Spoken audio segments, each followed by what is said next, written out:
सास के साथ सोने वाली बहू। रजनी और अमर की शादी को अभी कुछ ही महीने हुए थे। अमर अपनी पत्नी रजनी से बहुत प्यार करता था।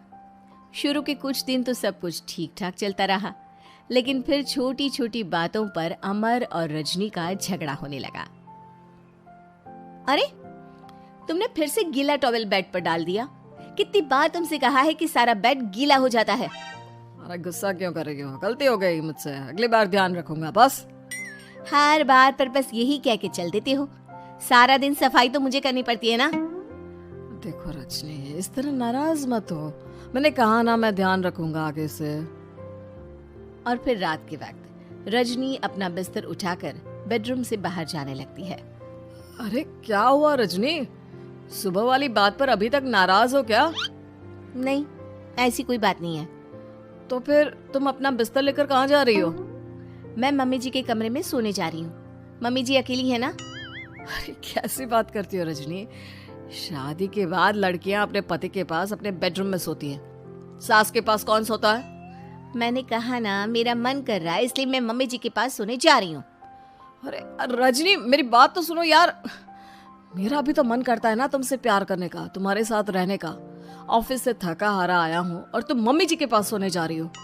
देखो, मुझे आज अपनी सास के पास सोने का मन है और मैं जा रही हूँ। इतना कहकर रजनी अपनी सास के साथ सोने के लिए उनके कमरे में चली जाती है।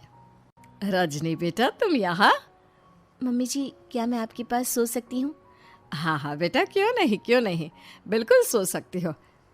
लेकिन सब ठीक तो है ना? अमर के साथ झगड़ा हुआ है क्या? नहीं नहीं मम्मी जी, मैं रोज रोज इनके साथ उस कमरे में सोकर बोर हो चुकी हूँ। थोड़ा सा चेंज हो जाएगा, इसलिए आपके पास सो जाती हूँ। आपको कोई ऐतराज हो तो बता दीजिए। अरे नहीं नहीं बेटा, ऐसी कोई बात नहीं, सो जाओ। और फिर अगले दिन। अमर बेटा, तुम्हारा रजनी के साथ कोई झगड़ा हुआ है क्या? नहीं तो मम्मी, ऐसे तो कोई बात नहीं है। क्यों, क्या हुआ?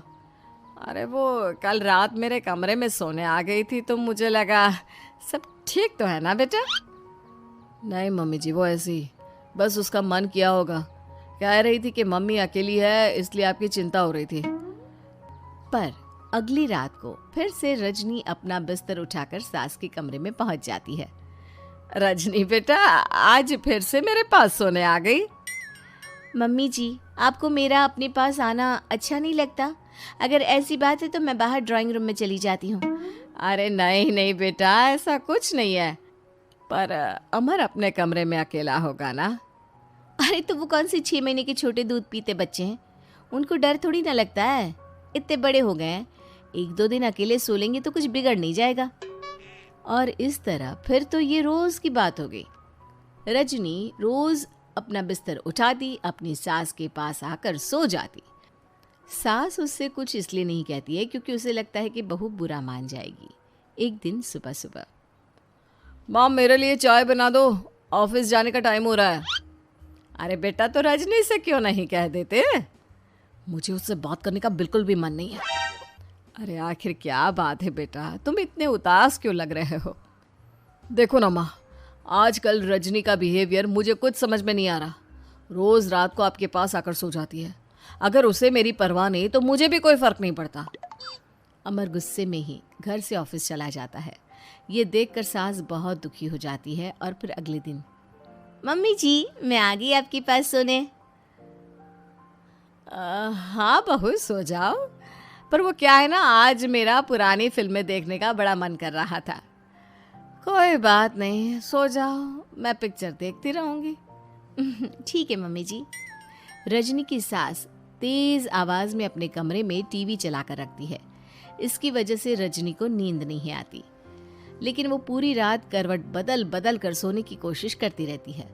सास को लगता है कि अब रजनी उसके कमरे में सोने नहीं आएगी, लेकिन अगली रात फिर रजनी उसके कमरे में सोने के लिए पहुंच जाती है। मम्मी जी, मैं आ गई।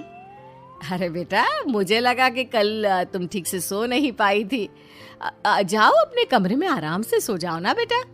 अरे नहीं मम्मी जी, कोई प्रॉब्लम नहीं है। इतना कहकर रजनी फिर से अपनी सास के कमरे में सो जाती है। आधे घंटे बाद, बेटा जरा मेरे पैरों पर तेल तो लगा दे। ठीक है मम्मी जी। रजनी अपनी सास के पैरों पर तेल लगाकर जैसे ही सोने लगती है, आधे घंटे बाद फिर से, बहू मेरे सर में बहुत दर्द हो रहा है, जरा मेरा सर तो दबा दे। ठीक है मम्मी जी, दबा देती हूँ। बहुत जोर से नींद आ रही है। अपनी सास का सर दबाकर रजनी फिर से सोने की कोशिश करती है, पर आधे घंटे बाद फिर से, अरे बहू बड़ी जोर से प्यास लगी है बेटा, जरा किचन से पानी तो लेकर आ। अरे मम्मी जी, जैसे ही नींद आने लगती है कुछ मांग लेती है। रजनी चुपचाप जाकर किचन से पानी लेकर आती है। इस तरह रजनी की सास पूरी रात हर आधे आधे घंटे पर उसे किसी न किसी बहाने से जगाती रहती है। रजनी परेशान हो जाती है।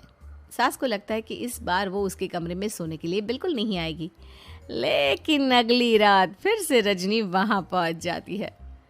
मम्मी जी, आज मैंने आपकी दवाई, पानी सब कुछ लाकर रख दिया है।